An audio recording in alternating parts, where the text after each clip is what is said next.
নমস্কার বন্ধুরা। আগামীকালের বাজার পরিস্থিতি 23শে জুন 2025। আন্তর্জাতিক ভূ রাজনৈতিক চাপ, ইসরায়েল ইরান সংকট, পারমাণবিক স্থাপনা নিয়ে সম্প্রতি মার্কিন হামলা বিশ্ববাজারে অস্থিরতা সৃষ্টি করেছে। ফলশ্রুতিতে তেলের দাম দ্রুত বাড়তে পারে, যা বিশ্বব্যাপী মুদ্রাস্ফীতির ঝুঁকি বাড়াচ্ছে। যুক্তরাষ্ট্র চীন বাণিজ্য অনিশ্চয়তা, ট্রাম্প প্রশাসনের অধীনে ট্যারিফ নিয়ে অনিশ্চয়তা থাকায় গ্লোবাল ট্রেডে আস্থার অভাব দেখা যাচ্ছে। বিনিয়োগকারীদের মনোভাব, ঝুঁকিপূর্ণ সম্পদ থেকে বিনিয়োগকারীরা স্বর্ণ এবং মার্কিন ট্রেজারি বন্ডের দিকে ঝুঁকছেন।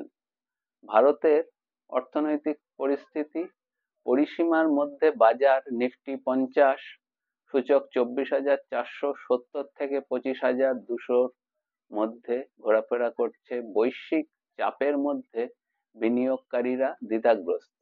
ভিত্তি মজবুত, ভারতীয় অর্থনীতি ফিনান্সিয়াল ইয়ার 26-এ 6.3 থেকে 6.5 হারে বাড়তে পারে বলে ধারণা, এবং মুদ্রাস্ফীতি 4%-এর নিচে নেমে আসতে পারে।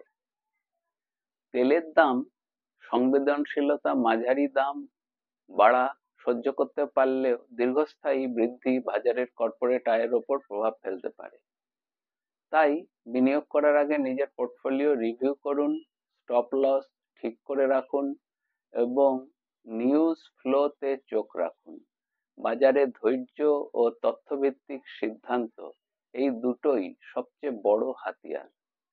এইরকম বিশ্লেষণ পেতে ফলো করুন, শেয়ার করুন এবং আপডেটের জন্য এই রিলে আপনার বন্ধুদের সাথে আর জানতে থাকুন প্রতিদিনের ফিনান্স আপডেট।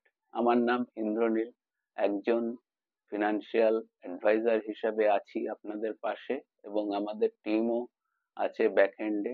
আপনার সম্পদ গঠনের যাত্রায় যোগাযোগ করুন বিনিয়োগ বা পরিকল্পনা সংক্রান্ত পরামর্শের জন্য। ধন্যবাদ, নমস্কার, সকলে ভালো থাকবেন।